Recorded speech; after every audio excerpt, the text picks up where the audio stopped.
The story begins as lightning flashes and thunder rumbles in the sky as a young man suddenly gets flung to the ground. He rolls around on the dirt and tries to catch his breath. Above him, a group of people watches him. One congratulates him for improving in the last 2 years, and another tells him that the E-rank exam should be no problem to the young man anymore. In fact, another comments how the young man would probably destroy the testing venue now. These strong-looking individuals glow with power as they assess the man. Meanwhile, on the ground, the young man couldn't help but say that he's still nowhere near his 4 masters level. The scene changes and it's now a bright sunny day in a thriving city. Strong-looking young people seem to be everywhere, and they are all headed towards a big building.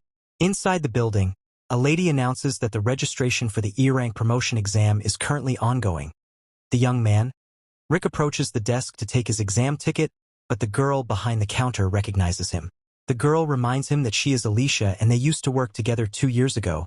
She was so surprised when Rick abruptly resigned from their jobs and suddenly proclaims that he'll become an adventurer. Rick looks embarrassed as he admits that starting out as an adventurer when they're already in their 30s seems dumb. Especially when most adventurers started out on F ranks in their teens and became E-rank 2 years later. Alicia asks him what he's been doing for the past 2 years. So Rick just explains that he's been extensively training with his masters. Their conversation is interrupted when a drunk guy arrives at the counter and starts harassing Alicia. The drunk keeps asking Alicia to go have fun with him when Alicia tries to reject the drunk guy. The drunk guy grabs Alicia's hand and tries to force her. However, Rick intervenes and grabs the drunk guy. Alicia apologizes to Rick, but the drunk guy just passes out in Rick's arms. Bystanders start wondering what all the commotion is all about, so Rick explains that the drunk guy must have drunk too much. With that out of the way, Alicia finally gives Rick his exam ticket to his Rick got the unlucky number boring 4242. He then heads out of the building where the dark elf Reanette, and also one of Rick's master, asks him how the registration went. Inside, the adventurers are amazed to see a handprint on the drunk guy's armor. It must be what caused the drunk to pass out. They also recognize the drunk guy as the former A-rank adventurer Domold, who is wanted for assault. Alicia recalls how Rick had grabbed the drunk guy earlier and wonders if he was the one who knocked the drunk guy out. Meanwhile, Rick is going through the physical examination first. Examiners assess his height and weight. They were surprised and concerned when they learned that Rick is already 32 years old. After the physical exam, next is the magical exam. Examinees would have to put their hand on a crystal ball. The crystal ball would measure their mana and would shine depending on how much mana they have. The examinees start and some get D+ or D. They are amazed when one girl gets C+ a high aptitude for an F-rank adventurer. When it was Rick's turn, he touched the ball and a small light appeared. Unfortunately, the light soon disappears, making the examiner grade him F. The other examinees start gossiping and making fun of Rick, but Rick just ignores them and leaves. The examiner was about to call the next examinee when the crystal ball Rick just used suddenly breaks. The next part of the test is a measurement of offensive ability. Examinees are tasked to hit a glowing green column with their attack. Rick recognizes the column as a slime bag. This makes his mind recall when he was trained in using one. His master used to tell him that the basis of one's strength is their flesh. If he can destroy a golden slime bag with his own fist, then Rick can finally trust that his body is strong enough. Rick tries to protest since golden slimes are as hard as a dragon's fang. However, his master just boasts that he can destroy 200 at once and then softly tapping the slime bag, which explodes in all directions from that moment forward. Rick practiced on the golden slime bag by punching it 50,000 times a day. Back in the present, the examinees hit the bag while the proctor records their results when a young blonde 11-year-old boy was called. He confidently and cockily stepped forward. He is the rumored second son of the Diarmuit family, and rumors say his magic is already at C-rank level. In summary, he is a true prodigy to the amazement of everyone. The boy starts chanting a spell and creates fire with his bare hands. He then launches an attack, creating a fist-sized fireball and shoots it at the slime bag, which promptly absorbs it. Rick was surprised at how tiny the fireball is, but everyone else seems amazed at the attack. But for Rick, all he can think of is how another one of his masters loved throwing fireballs at him. Unfortunately, his master's fireballs were the size of houses that then exploded like a nuclear bomb. He wonders if the boy just condensed his magic because they are indoors. After a few more examinees, it was Rick's turn on the slime bag. He was about to start when the proctor remarked at his age of 32. The proctor then tells him that his mana never had time to grow since he started so late, and this was shown in his mono results. As such, he advises Rick to give up. Rick could feel the gaze of the other examinees that are all much younger than him, but his mind still remembers how he always stood up and continued his training. even with bloody fists. He doesn't understand what's wrong with becoming an adventurer at his age. Rick then punches the green slime bag so hard in anger that it slams into the wall, destroying it and spraying green slime all over the room. Everyone was stunned while Rick looked at his hand and guessed that the slime bag must be defective. Meanwhile, the young boy is getting annoyed at Rick for upstaging him. He promises to show him up at the next test, the defensive magic. Unfortunately for him, Rick is once again surprising everyone as he withstands the proctor's attacks at the next test.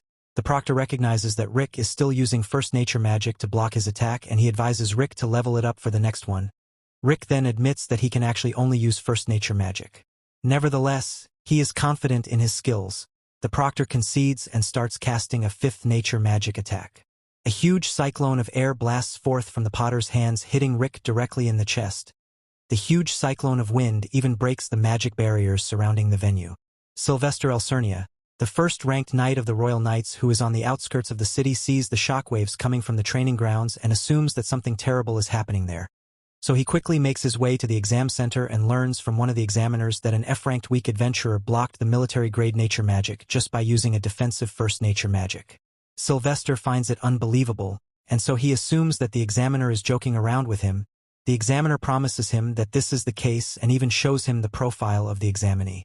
Upon taking a look at the details, Sylvester finds it even more questionable than a 32-year-old middle-aged man who was nothing more but a guild receptionist a few years ago has suddenly become this powerful. After the defense test, the first round of exams comes to an end, so Rick heads outside with Reanette to rest for a moment. Reanette reminds Rick that the next exam will be an intelligence test, meaning that it will be a written exam to measure all of the adventurer's IQ. Rick confidently announces that he will get a 100% score in the written test, telling Reanette that just because he was a receptionist, she shouldn't underestimate his intellect. Still, all he did for 14 long years was welcome drunk negative IQ adventurers, and that is why Reanette is skeptical of him getting top marks. Rick realizes that he cannot convince her into thinking that he is intelligent, so he drops his act and tells her that he is more worried about the very first round. The results that came were not very satisfactory to him, even though he clearly nailed everything in the practical exams, but because his magical powers of mana were ranked as an F-, he thinks he will not attain a high rank. Reanette comforts him, telling him that no matter what the result might be, he should be proud of himself as he has shown astonishing growth in the past 2 years. The blonde prodigy who just can't mind his own business comes to annoy Rick and Reanette because he has nothing better to do with his life.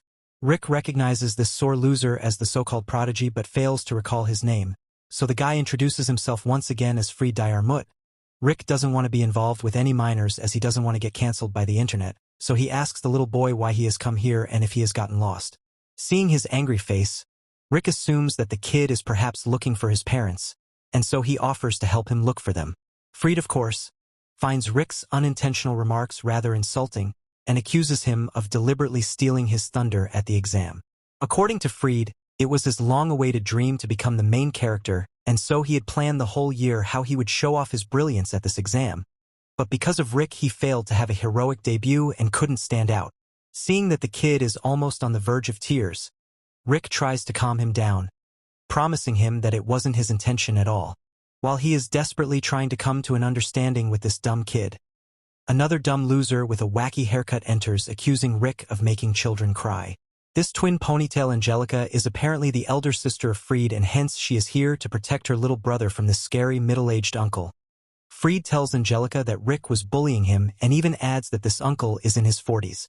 Believing in her little brother's words, Angelica decides to teach this guy a lesson and challenges him to a duel. She is most certainly full of herself, and so she deserves to be humbled. Rick is forced to accept the challenge even though he doesn't want to get involved in any unnecessary fights and is taken to the training grounds. There, Angelica officially introduces herself as a second-class knight of the Royal Knights, indicating that she is pretty damn strong. According to Angelica, duels in this kingdom allow the winner to set a term for their victory, and so as for her terms, she demands that Rick become her servant for the rest of his life. She proudly tells him that once she defeats him in the duel, she will discipline him in every possible way to make sure that he never goes to bully children. Rick ignores the blonde with no brains for now and asks Reanette if she knows what rank Angelica is in, since Angelica is a second-class knight. She assumes that she is a B-ranked adventurer. This means that she has the capability to defeat a high-level monster on her own without a party. Rick underestimates his own abilities very badly and starts to think that he will never be able to beat Angelica because he is just an F-rank adventurer. He isn't even sure if he will make it out alive in this duel. As he begins to panic, Reanette once again comforts him, telling him to stay calm and use the training that he has been through these last 2 years. Reanette only makes it worse for Rick because once he remembers the gruesome training he had gone through, he becomes terrified, to the point that he pukes. Still, Reanette continues and tells him to be confident as he is now a member of the strongest adventure party on the continent, the Orichalcum Fist. Thanks to Reanette's words, Rick regains his composure and gets ready for his duel with Angelica. Angelica, who had been tolerating Rick's tantrums all this time, couldn't wait any longer, so she brought out her sword and enhanced her own body and weapon by using magic on them. She dashes at him at quick speed and takes him by surprise, not because she is extremely fast but because she is pathetically slow from his perspective. He sees Angelica running at a much slower pace than his own normal running speed, and that makes him realize that maybe B-ranked adventurers aren't that impressive. He avoids the second attack of Angelica, which Angelica thinks happened by fluke because there is no chance an F-ranked adventurer would be able to evade her light-speed attack. She goes for the third attack and once again disappoints Rick, who begins to think that Angelica might have made it to the B rank through nepotism or something. He does not for once consider the idea that he himself might be strong. She keeps coming at him with her snail-like strikes, so Rick finally decides to intercept her. He goes for her head but misses by an inch and makes a huge crater on the ground, making Angelica realize that Rick is actually overpowered, so she immediately surrenders, letting him win the duel. She begins to take her leave with Freed, but Rick stops her as she was supposed to get a punishment for losing their duel. He goes with the terms that Angelica said before their duel, which were that the loser would become the winner's servant for life. However, Angelica justifiably doesn't keep her word and makes a run for it with her brother. Anyway, now that the duel is over, Rick wonders what the results of the first round of the exams will be. Reanette informs Rick that Master Brufston and the others will be coming to the guild soon. Hearing this news, Rick becomes startled again, as he doesn't want to face these scary, overpowered entities. And with that, we have come to the end of this part. Stay tuned for next part. Don't forget to subscribe to the channel and activate the notification bell to receive all the latest updates.